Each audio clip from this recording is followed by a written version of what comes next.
for Flabonga Monthrothacube. With Dale and Tony breaking all the rules. Talking tech, biz, and straight up chaos. Quick fire guests, oh yeah, we slay those.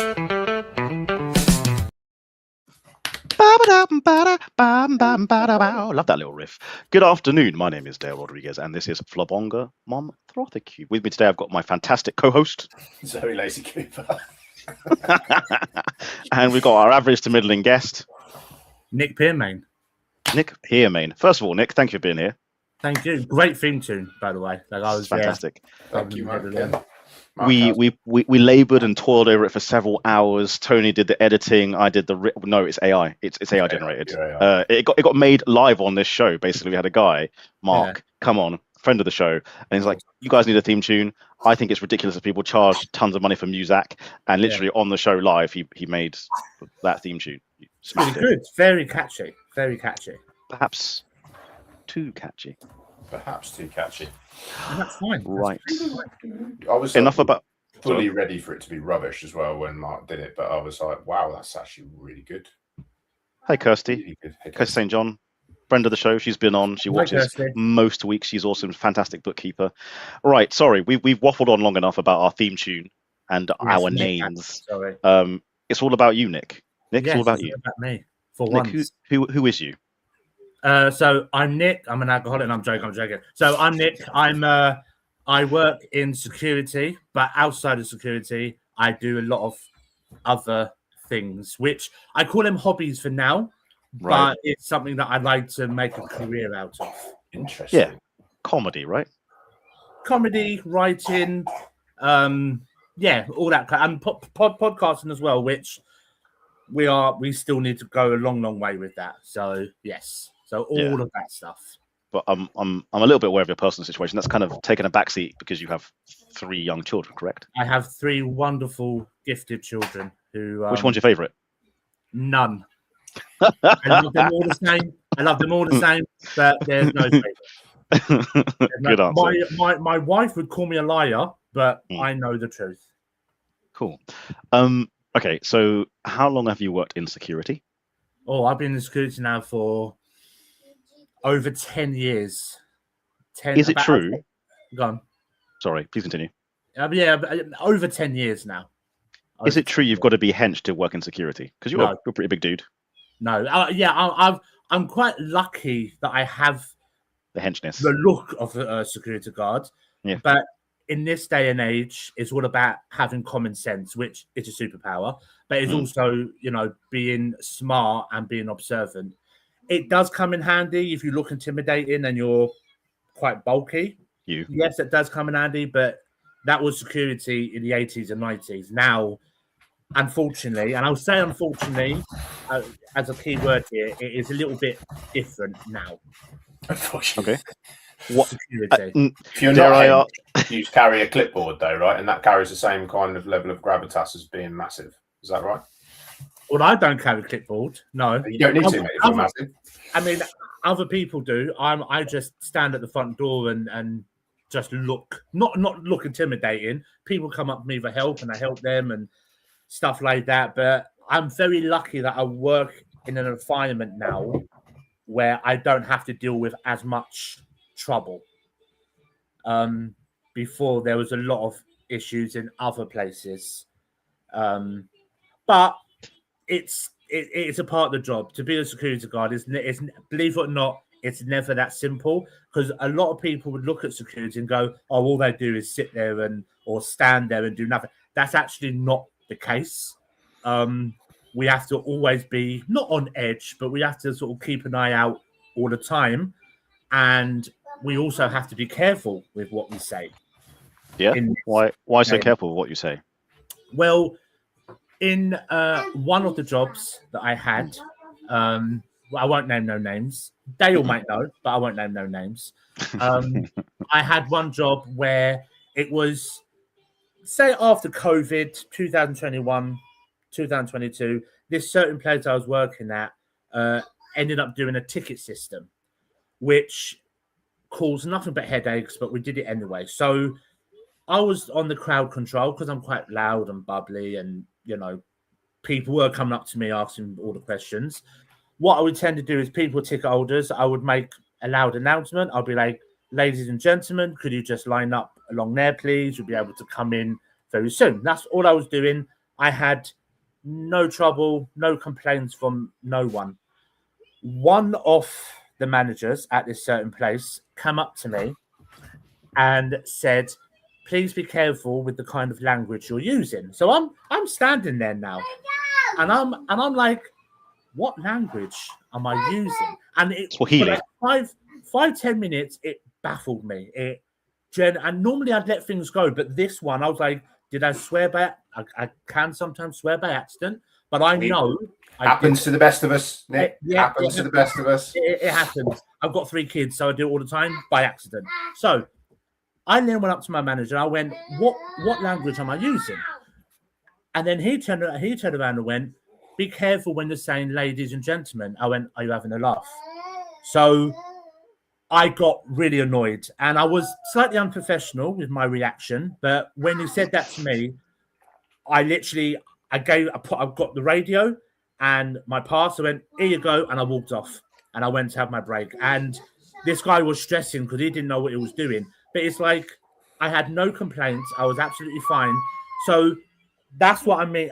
I mean, I say ladies and gentlemen anyway. I don't care. To this very day, I say ladies and gentlemen. Like, I don't care, So some people have to be careful with what they say, but I don't. I don't. I just, it's all about being nice, being respectful, and security again is slightly customer service these days as well, which can also be very hard work. Have you ever had to physically lift and or throw someone? I've had a few times, not dramatically. Not, I wouldn't. Of course, say, no, not dramatically. It's not like WWE, I mean, in my head, I've toe slammed so many people. I won't lie. I drop kicked so many people. We did. For example, we've had a number of homeless people coming into certain areas, and again, that's a tricky one, because at the end of the day, they are still human beings. They're not just trash. There's a homeless people that can't be helped. One second. Go and sit over there. Sorry. The joys of parenting and summer holidays, people. It is what it is. Like, this is the beauty of FM. We come at you raw, bruv. There's no editing. The kids are around sometimes. It is what it is. All right. So it's actually my fault, because I've got to bribe them with biscuits, but I can do that after the show. So so we had homeless people come in, and because I'm quite, believe it or not, there's humans at the end of the day. Homeless people are not animals. They're not. For a minute, I thought you were going to say, believe it or not, I'm quite nice. I was like, bro, I know you. I can be nice. No, I can be nice. I don't even. No. If I'm being paid right, I can be nice. In fairness, mate, morality should be not linked to how nice you are and how much you get paid. That's not how that works. So it's supposed to be nice all the time, Nick. Really? No. What's wrong with you? No. So there was this one point where me and this other security guard needed to lift up this homeless guy and just not chucked him out, but place him outside of the building. Remove. Yeah, because it was a little bit drunk. It was calling me everything under the sun. Some things I was laughing at, and I shouldn't have been laughing, but there were, because I think with security as well, you have to be thick-skinned. You are going to have insults thrown at you. So, I've literally been called, I won't repeat it, but I've literally been called everything under the sun. Let's zoom in for some serious questions here. Wife. That's from other people. What kind of training do you receive as a security guard? Because you said, like you mentioned, it's kind of like customer service. Do you receive customer service training? Do you receive man handling training? To make sure everyone's safe. What training do you get? So a long time ago, we did this thing called SIA training. And before we used to do the training to get the actual card, and then to renew it, all we have to do is apply for it again, and it comes through the door. But it's all changed now. So every 3 years, we have to do a top-up training, which frustrates me, because when you go to the top-up training, it's so basic level training. Training that, not to sound cocky, but training that we should all know anyway. I've literally just done my top-up training December last year, and I passed with flying colours. And not to sound cocky, I knew I was going to anyway. And the problem with that is some old school security, good old school security guards has failed their top-up training because they still live in the 90s.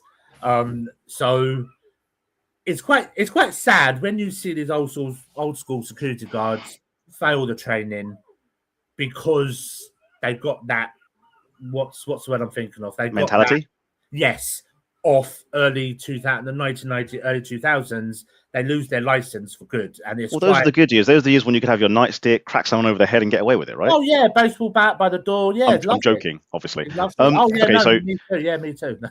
The following question might have already been answered by our conversation already, but like, what is the biggest misconception that civilians have about security? What do you think the biggest misconception is? They think that we have absolute power and authority like the police, and we haven't. We really haven't. We can place you under citizen's arrest, never works, so there's no point doing it. And also, they automatically think that you know absolutely everything about the world. So really? When they ask you a question about something so random and you don't know the answer, they look at you and go, well, you're security, you're supposed to know. Wait. So what questions do you get where someone's asked you and you think they're just having a laugh by asking you, thinking you should know? Can you give me an example? So I had this one person. I need to be careful with what I'm going to say now because it was to do with the play. I had this one person ask me where a certain thing was in this place where I worked. Now, this place where I worked didn't have it. It was in France. Right. So this guy came up to me and went, well, how do you get to France? I was like, I'm too busy. Bruv, that's not your job. How do you get to France? I went, I'm too busy for this. So I just travel agent. Really? Exactly. So I just turned around and went, I don't know. I could have gave him something, but I was like, mate, go that way. Yeah. I'm in France. I'm in London. I don't know. And then he went, oh, but you should know how to get there. So I just turned around and went, like, it's like telling you to breathe. Do you know how to breathe? Like, don't Google it, mate. Yeah, Google it. And it's not my. And because this certain thing in this building wasn't here, it was my fault. It was the work's fault. It was London's fault. Oh yeah, it was. And again, I'm at that point. I'm married. Everything's my fault, so I'm used to it. I'm like, okay, cool. It's my fault, and I just cracked on with what I was doing. So, yeah, a lot of people think that with security, you should know everything. That you have high authority, and the moment you do question someone, that's when you shouldn't have authority. And basically, it's I mean, funny enough, sounds like a no-win situation. It's a catch-22. You're damned if you do and you're damned if you don't. I'm gonna jump into the comments real quick, and then we'll go for a Tony question. Yeah. First of all, Kirsty St. John, Tony, where's your chocolate background? That's not my nickname, by the way. That's. I have moved house, Kirsty. So I'm no longer in my office in my old house. I'm in my office in my new house, and it hasn't had the decorating treatment yet because we have other priorities. So it'll be a while before we replicate what was in the old place, but it will be different. It won't be a chocolate background this time. So it's gone, and it's gone for good. So. Gonna give Debbie Hale's comment a read, and then we'll go for a Tony question. Debbie, as usual, is just talking common sense. Debbie Hales, do training needs analysis first to only have to do the gaps in your training? No gaps, no training needed. I completely agree, but that's not how we do things in most businesses or organizations. They make you do the managed training over and over and over and over and over and over again. So from what I've been told, because that kind of comes back to your question that you asked me earlier about customer service training. That all depends on the company that you're working with. So you do the basic SI training, and then it depends on what company that you apply for, that you work for. Then it's down to them to give you whatever training that they think that you might need. So, yeah. Tony, you had some some thoughts that you're going to share or questions? Yeah, I did. There's a couple of questions off the back of one thing. Do you work with in institutions where people attend intoxicated, Nick? So like nightclubs and pubs and that sort of thing? Yes. So my current job has got a couple of bars in the venue, and we've dealt with drunk people in the past. I've been quite lucky where I've dealt with drunk people. I've asked them to move on, and they have done. My work colleagues, and unfortunately, have had some major instance where, you know, this one person got really, really drunk, and there was not a massive fight, but basically it took 2 security guards to throw this one person out. Like, it got really, really bad, but they handled the situation really well. Because I remember I read the report and I checked the CCTV, and they handled it really, really well. But for me, this current job I'm in, I've not had dramatic throwouts and stuff like that. But again, funny enough, the previous job that I was in that didn't have a bar, they had a coffee bar, but they didn't have a bar. We had quite a lot of drunk people come in. And yeah, that was, again, we've had a number of times where we needed a phone. As in they were drunk elsewhere and then wanted to get coffee to sober up because they were drunk. They made a mess of the coffee. Well, that's what I assumed, but they just wandered in. And these wasn't homeless people either. These were genuine people. But then, sorry, speaking of drunk people and the bars and that, before I went into security, I did used to manage a wine bar. So that, yes, that I can. I don't know how long we've got, but that I could say so many stories. But I will say we did have this one incident when I was working in the bar. This woman came in straight away. She was drunk. I told my team not to serve her. So then she got getting leery. Like the bar here, she was getting leery, shouting all sorts. So we just ignored her. She left.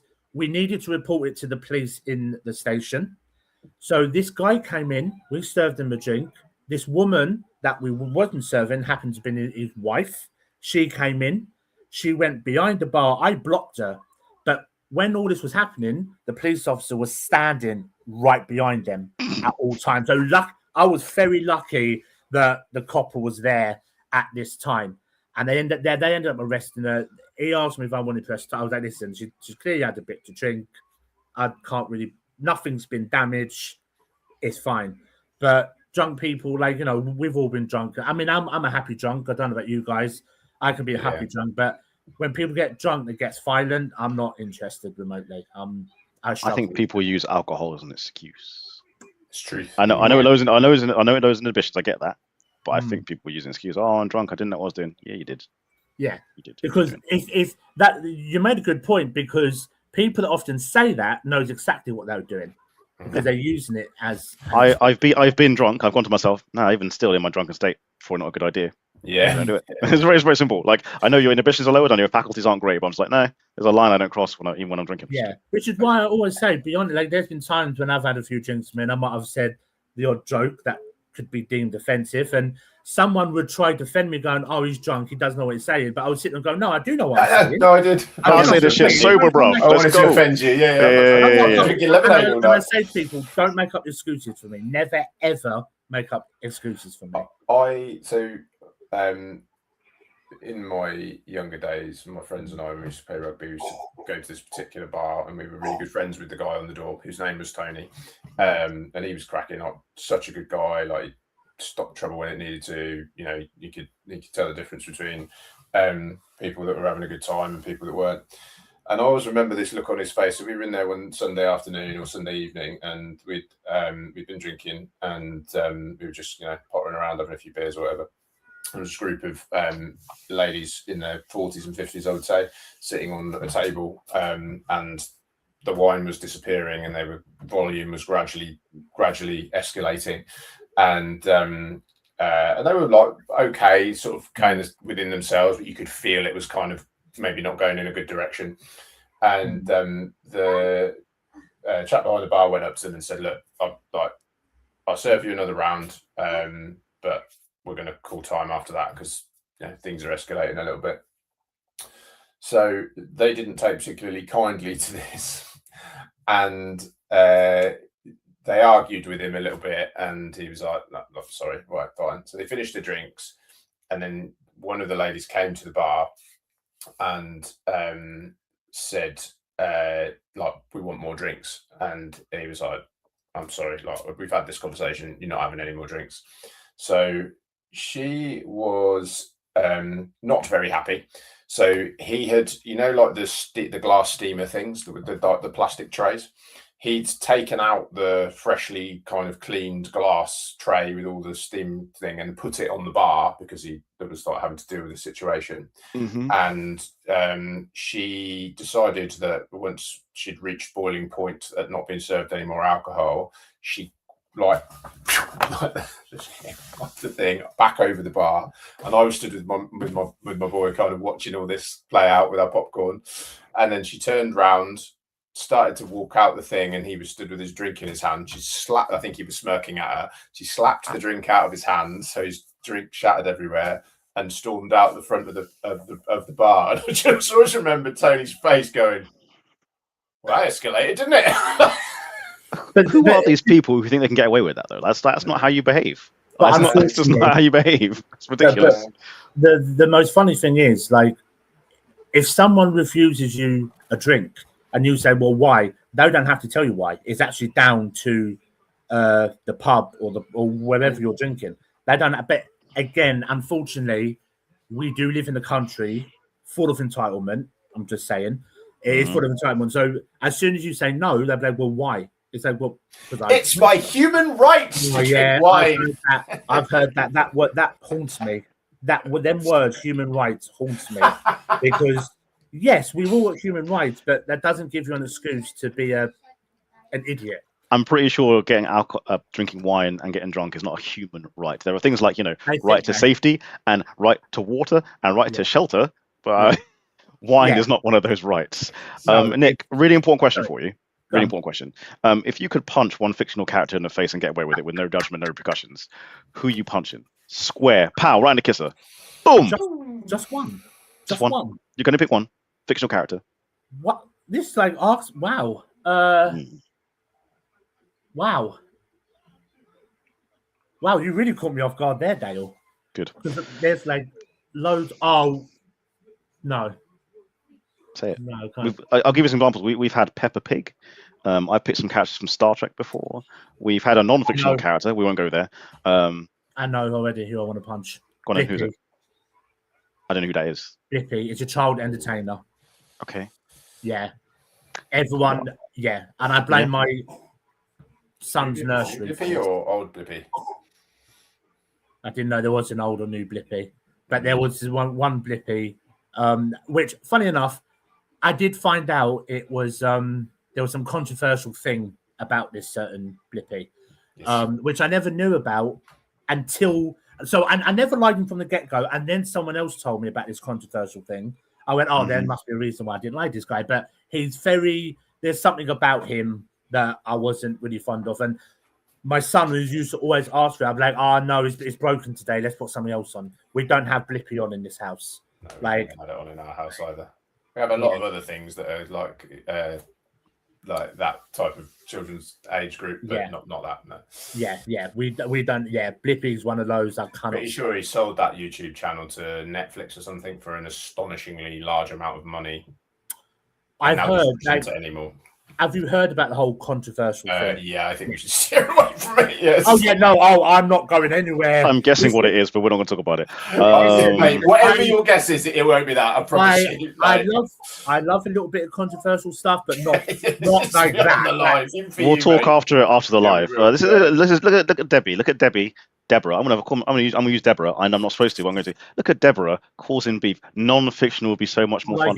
No, Deborah, it wouldn't, because this show might get big one day, and what I can't have is a list of celebrities who got upset because people have said their real names. Okay, can I just say, what about dead celebrities? Go on then. Which dead celebrity do you want to punch?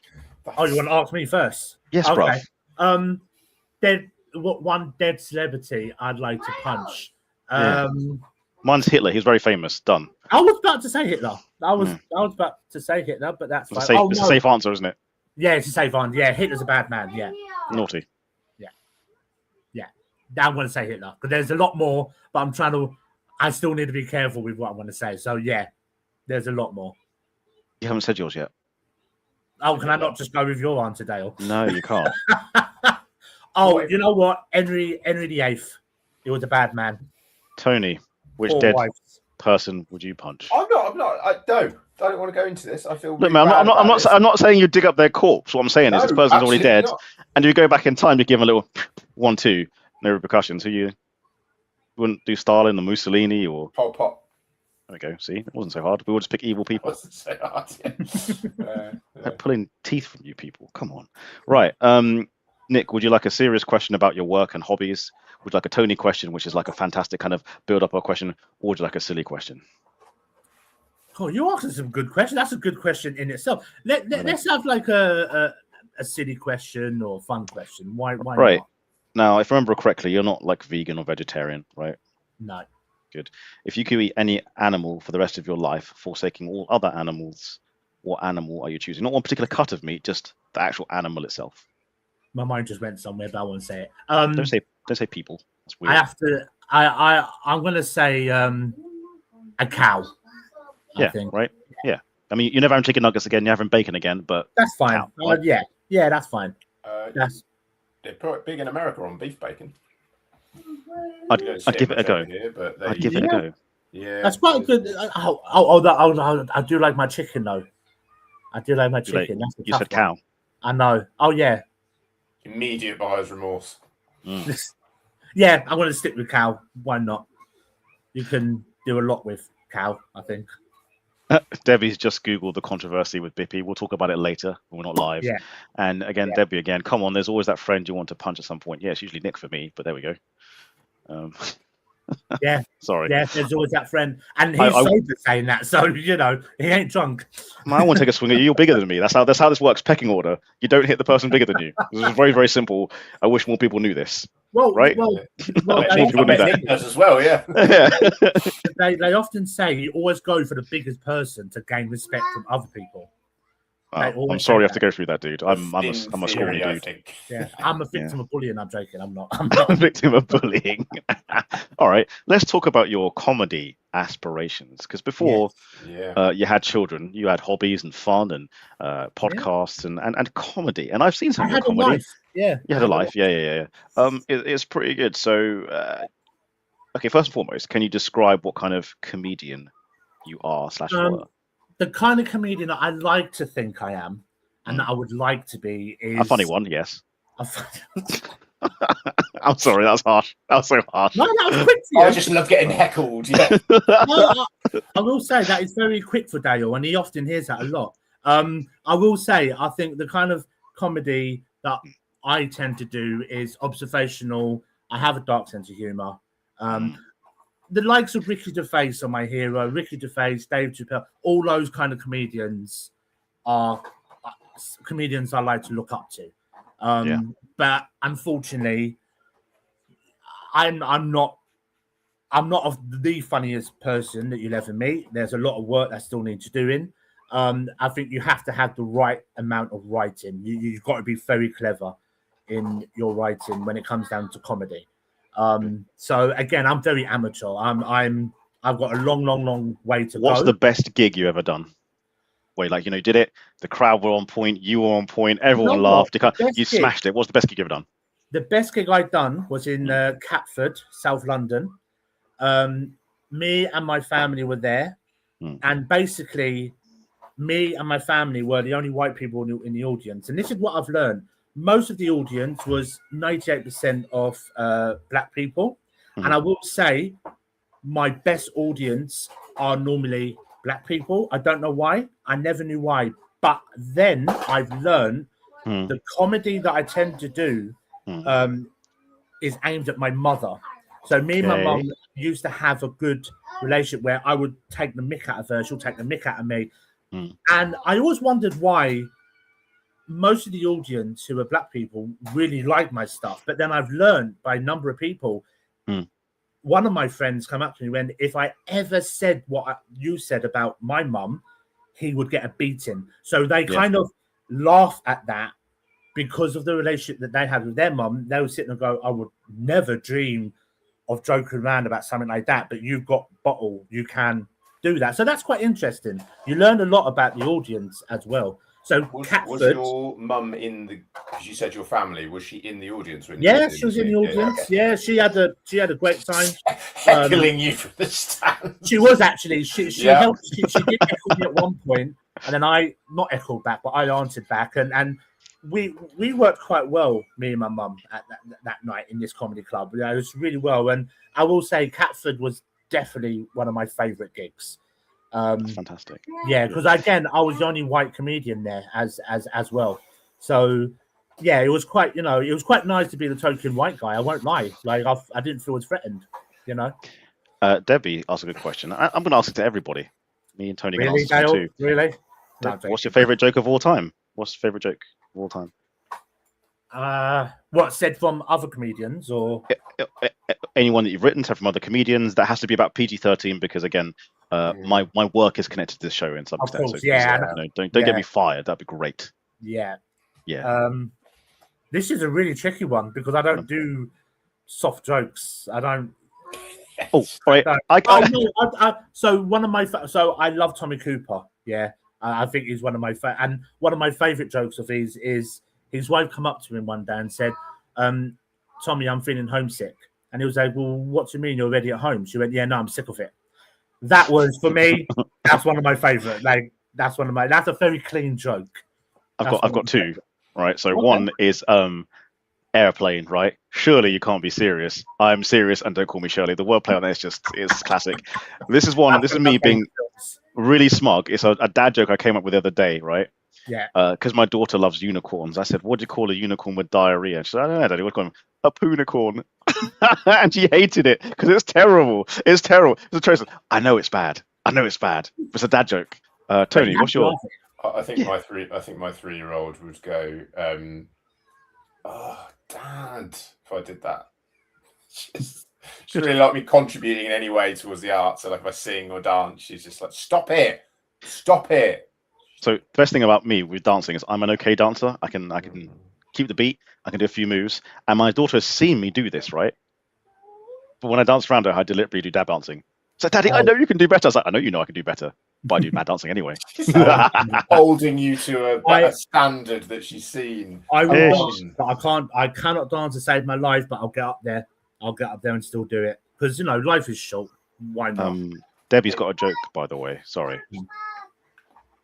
What did 0 say to 8? I don't know, Debbie. What did 0 say to 8? I know the answer to this. Are we going to wait for the punchline or? Do you want me to give it? Go on then, Tony. Give us the punchline. Nice belt. Very funny. That was atrocious. I had to think about that one. Stevie's joke. I just said to type in. I kind of want to say a joke that I kind of want to say a joke that might get me in trouble, but I don't know if I should say it or not. Don't. If it's get you in trouble. It's not worth it, mate. It's funny. It's really funny. No, I'm gonna say it. Okay, hear me out.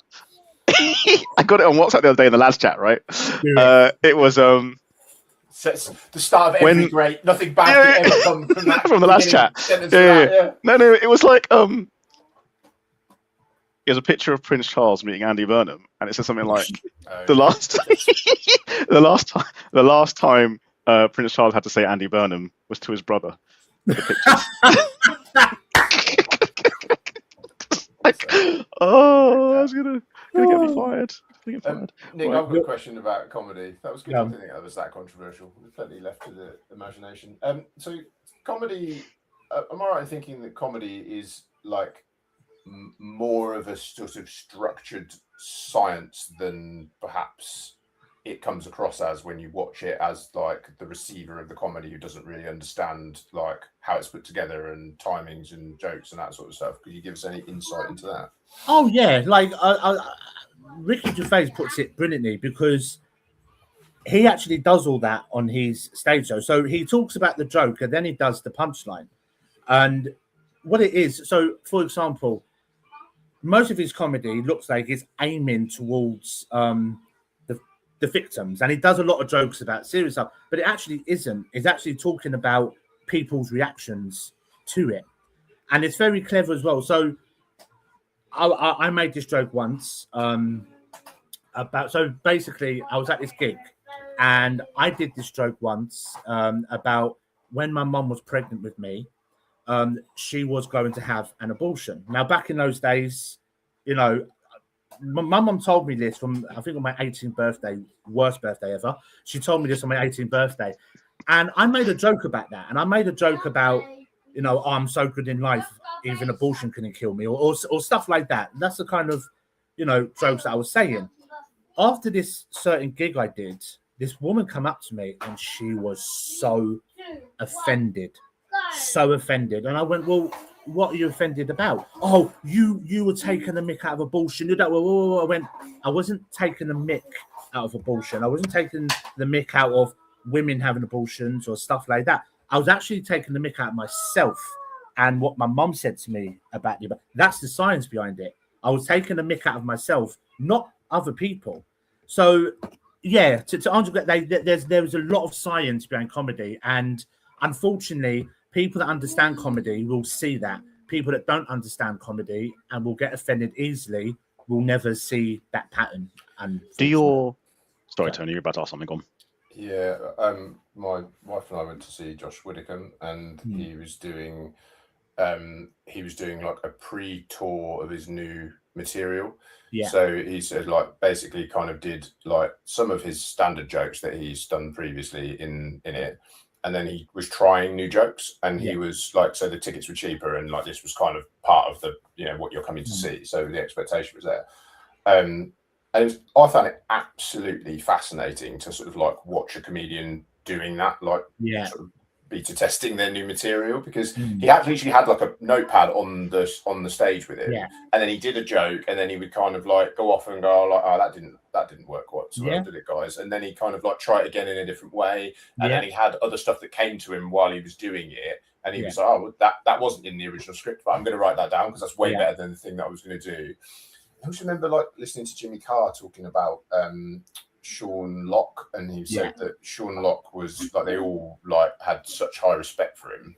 Yeah, obviously he's gone on now, but they said like he was brilliant with getting comedians to improve what they were doing. So, like, and he did it in a really nice way because he was obviously just like brilliant at it and been at it for ages. But he said like he would sit with them and be like, that's a great joke, but you didn't deliver it as well as you could have done. Try this, make that pause bigger. Like, you know, the punchline intonation wasn't quite right, and like and really like hone the craft of the delivery rather than it being just like stand up and tell jokes. You know, like a lot more actually to it than just being a funny person, right? Yeah, I've actually, so someone who I know that's on the comedy circuit had the very good luck of actually meeting Sean Locke a long time ago. And he was saying, like, you know, he actually went out his way to sit down with this guy and went through his jokes, went through his comedy set. Because he was at, I think Sean Locke was in the audience at one of the comedy gigs. And I've heard nothing but good stuff about Sean Locke. Because the thing as well, he wasn't a cocky comedian. He just sort of said things that everyone thought, but it was never rude or disrespectful, I don't think. Like, you know, yes, he used to take the mick out of celebrities, but I think the likes of Sean Locke and Jimmy Carr are just incredible comedians because, yes, they make people laugh, but they also talk about serious stuff in life. Yeah. I don't know whether you see the clips that Jimmy Carr does that he shows. Like, he would talk to people in the audience and people that went through absolute horror, but then he'll talk about it with them and then he'll crack the joke. And them kind of comedians, they will never get cancelled. And I know a lot of this cancel culture thing, these kind of comedians will never get cancelled because they're clever as well. They know how not to get cancelled. He does his, I've seen Jimmy Carr, and he does like, at least the show I saw was the first half of it was like kind of quite structured. And then literally the second half of it was he puts like a number, I think was it him? It's a number up on the screen and you can text things into the number. Yeah. And he does the whole second half of the show done completely like, I mean, maybe he's planted some people in the audience, I hope not, but like just done completely ad lib. And you can just see how much he loves like the in the moment craft of comedy. And like that is a hell of a thing to expose yourself to, like I've got to be off the cuff funny at like whatever they're going to throw at me. You know, like he tackles all of his historic tax stuff is like, in his and he's like, if I do fucking, I was just like in awe of his handle of his craft, like to be able to do that, to stand there for like for half the show. Matt Rife is another comedian who's like that. Matt Rife is very good with the crowd control and the crowd work. Like he's very, very good at it. Nick, question for you: do your comedy hobby worlds and security worlds collide? Can you ever get away with a little bit of banter on the job, or is it not allowed because you've got to be serious the whole time? It depends on who you're working with, I think. So I'm very lucky to be with certain team members that aren't as sensitive. I mean, I don't go out my way to make inappropriate jokes, but they actually do. Again, I'm not naming that. Like some stuff that one of my friends at work says. Yeah, one of my friends. Yeah, got it. But once that away from everyone, that's fine. You've got to say it. But then again, because I'd like to do a lot of writing. I don't know whether Dale might mention that. I like to do a lot of horror, sci-fi writing as well. No, I've not mentioned anything to make you look good at all. I've not done That's quite clear about not doing that. I've made it very, very clear. Like I'm not bigging you up in any way, shape, or form. First, but even then, the whole publishing thing there, like that's a dog industry. I think all these industries are very dog, and you just have to have that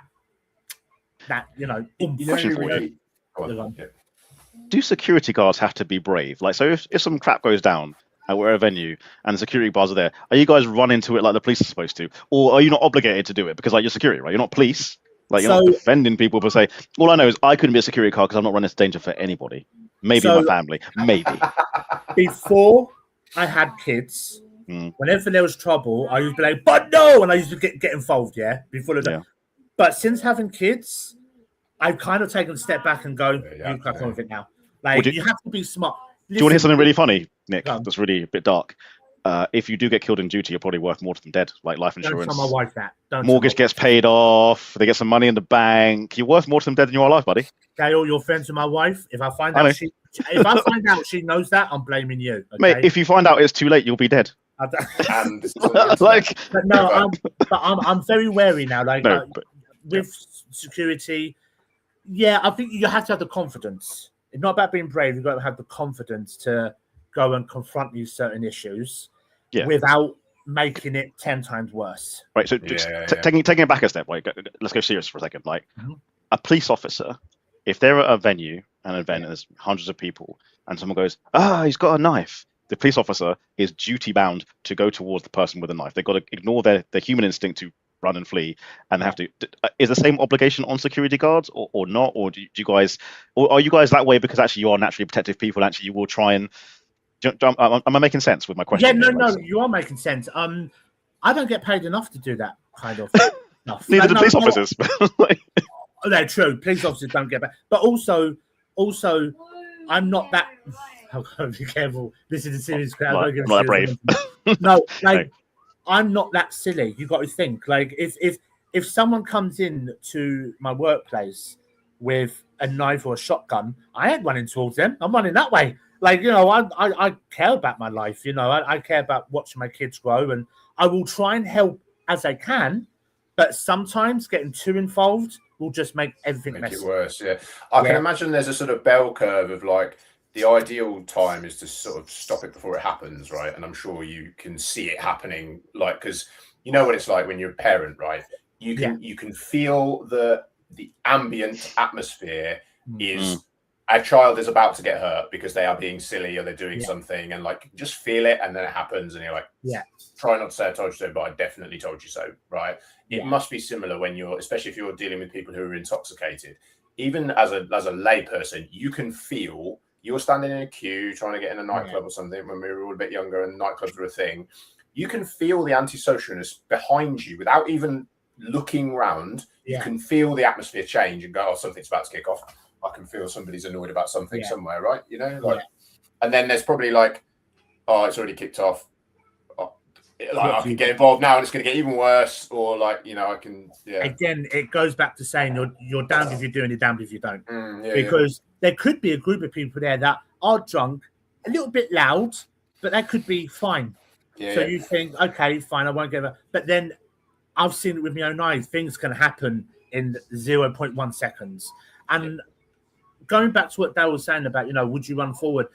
Because I'm a parent, I think if someone did come into a venue or any venue with a knife and there was a child right there, I think personally, I would run and sort of protect that kid or battle that kid, battle that person, so that kid is safe. Does that make sense? I think because I just think as a parent, like if I can imagine that was my child and my child's alone and someone's there with, I think I'd forget about all my security training and I would just rugby tackle that guy or woman if I have to, just because it's a parent instinct, not a security guard instinct. I think it's a parent instinct. But if I know that there ain't no children in the venue and just adults, and this person's walking in with a shotgun, mate, you guys are adults, you know what to do. We're all people. Fair enough. Okay. Just run. I want to ask you another serious question. Then hopefully it's not too deep. Can you think of a situation where you've been in where it's actually been genuinely scary? Like, because I'm guessing most nights or most times you're on a venue, it's fine. But there must have been, I've seen 1 or 2 situations where you're like, oh, wow, I was not ready for this. Are you willing or able to talk about that? And if not, then don't worry. There have been some stuff. I can... if you can't say, that's fine. No, actually, I can say. There was this one incident where, not in my current job, in one of my other jobs, so one of my old jobs is a very, very popular London landmark. And this one day there was a fight between these 2 people on our work land, and one of them pushed this guy over, and this guy's head cracked on the floor, and there was blood everywhere, to the point where the air ambulance needed to come out. Me and these guys were dealing with this with the air ambulance, was trying to sort everything out. So much so people had the phones out, and I noticed I was shouting at some people for getting them. It's like, where's the dignity? You know, that kind of stuff really annoys me. But that was one. You saw the blood, you heard their head cracking on the floor, all that stuff. There is also another incident that took place that I'm happy to talk about. So basically, and this is where mental health comes into it. And I got to thank you guys for giving me the opportunity to talk about this, because most people know about it. But to be fair, I didn't really give you the opportunity. I asked you a question not knowing where it was going to go. So there's a side that's fine. So please continue. So this one time in my old job, I spent the day being a first aid responder. So we take turns being the first aid responder. And I had this one call that one of my work colleagues was in the room and she was convinced that she could hear voices. So she was having a bit of a breakdown, bless her. So I took her into the first aid room. I was with her for almost six hours. 6 hours. She told me all her life stories. And it felt like I knew her like this. I mean, I knew her anyway, but not like this. And she told me all her life stories. So I then said to her, listen, take 2 weeks off work. I'll talk to the manager. You take 2 weeks off work. Have a break. Get you the help that you need. Now, you have to remember as well, we never had any of this training. We never had mental health training. Yeah. So I was dealing with this without the training. Common sense, but also you do need the training for this kind of stuff. So husband picked her up, and 2 weeks later, she was due to come back into work. This one day, I came back into work, and everyone was avoiding me. Everyone was really quiet with me. It was weird. Like, it was like, well, something happened, but no one's talking to me about this. The day this person was due to come to work, she actually killed herself. And I will say, stuff like that will stay with you for the rest of your life, because I know it's not my fault, but I was the one to say, take 2 weeks off, have a break, go and get the help that you need, you know. And what was really bad about, and this was when the place started to go downhill, not one manager from this team asked me if I was okay. Other people did. My work colleague asked if I was okay, but not one manager. And for me, that was my eyes opened massively, because the next day they found a replacement for her. So my eyes opened a hell of a lot because of that incident. Because it's like, listen, we're just a number at the end of the day. Like, we are easily replaceable, regardless of what job you have. You know, we are easily replaceable. So that was one instant that will stick with me forever. So it'd be a down on the dumps with this.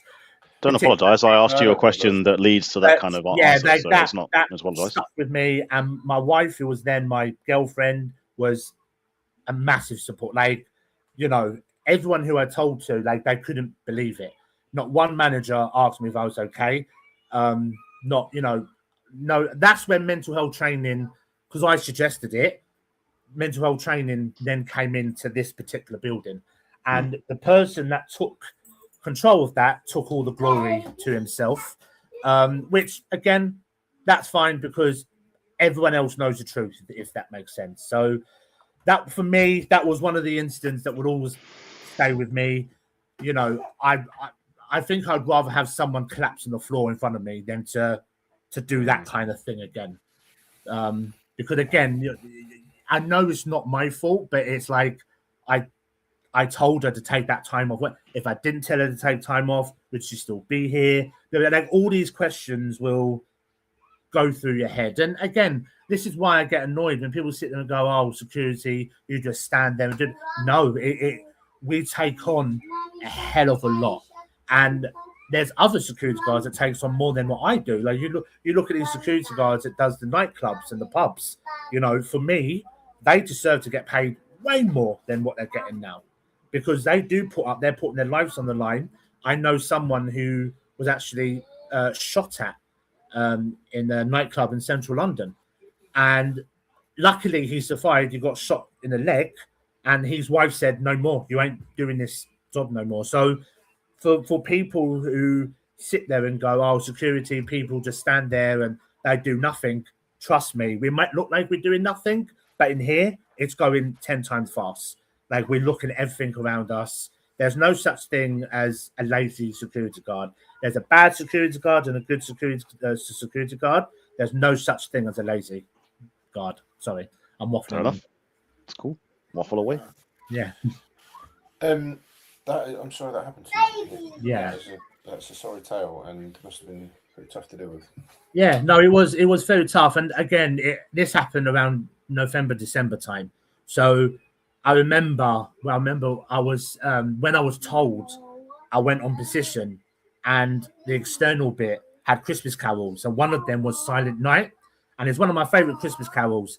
And I'll be honest, it takes a lot for me to cry, but I stood there with tears in my eyes. I was like, damn, like, someone has just lost their daughter and wife and sister, and yeah, that was a tough experience for me, that one. Okay. Opposite question.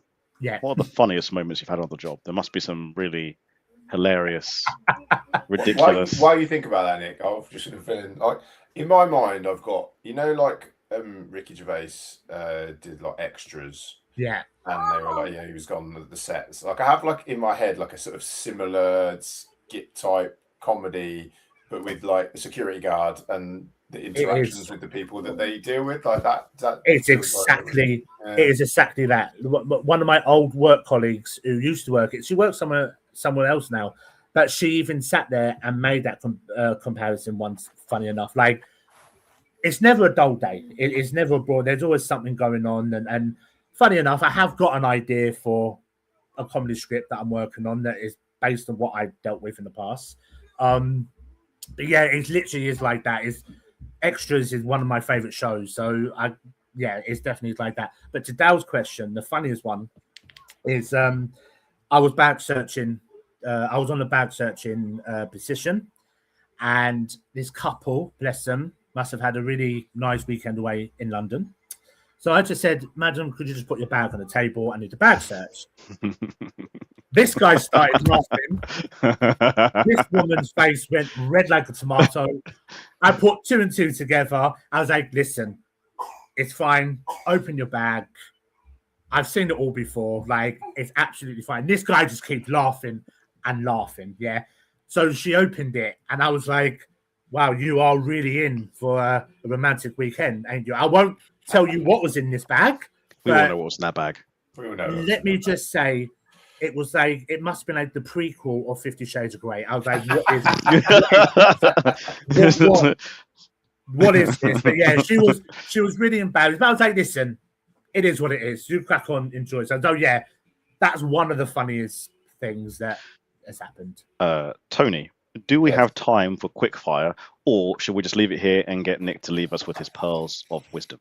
Oh, I can make you squeeze in a quick fire if you're game, Nick. Right. Yeah, why not? Just so what I will say is that in order for us to squeeze in the quick fire, it will need to be quick fire. So I have a list of questions of which I'll ask you around about 10. Yeah. And if you can just give me your answer, no context required, just your immediate thoughts. Yeah. Off we go. Right. What is one skill you wish you had but you don't? Flying an airplane, being a pilot. I'd love Nice. Favorite country that you've ever visited? that. Scotland. Ah, nice. I spend a lot of time up there. With hindsight, I think I know the answer to this one, but with hindsight, what alternative career would you have pursued if you weren't in security? Comedy / writing. That's the kind of thing I'd like to be in. What is your favorite food? You've seen the size of me. That's a difficult question. I love a good kebab. Yeah. A good, juicy kebab. Amazing. If your favorite podcast? My favorite podcast. Oh wow! Can I say this show? You can. I mean, yeah, definitely. I've watched it. I've watched it and I've seen it. Yeah, it has to be this one, which is why I was eager to come on. There we go. That's so kind of you to say. What's your favorite film? Sweeney Todd, Demon Barber of Fleet Street. Yeah. Tim Burton, legend. Who are your celebrity lookalikes? I got told Rug and Bone Man because of the beard, apparently. Okay. Yeah. The other one, if it was without the beard, is Harry Hill, because where I work, I have to wear a suit and I've got a white collar. I wear my beard out and I wear glasses as well. So when my head's bald and my beard's a bit short and my glasses on, apparently it's Harry Hill. I don't see it, but a lot of people do. You're not quite, but all I've had in my head is that you sound quite a bit like Joe Marler, the rugby player. Oh, I've been told that as well. Yeah. Okay. I'm not the first one. Yeah. Who's the most famous person you've ever met? Lee Evans, Nice. one of my favorite comedians of all time. And your final question: what's your special dish? Like, if you're going to cook something, like what's the thing you'd be most proud to put in front of people? It's got to be chicken curry. Everyone knows. Or a spag bowl or chicken curry. Got it. Cool. Everyone Thank you, Quickfire, Nick. The quickfire. Yeah. For the quickfire. Thank you for doing quickly as well, because some people don't quite get the understanding of quickfire. Not naming names. Nick, before we roll out, we usually ask the guest to finish with a pearl of wisdom. So it can be career advice, it can be some information about your job, or it can just be some positive accolade that you want to share with the viewers. And after you finished your sentence, I hit end stream. So, Nick, what's your pearl of wisdom? Very simple, and this is for absolutely everyone on this planet. I think everyone has to remember life is for the living. Life is extremely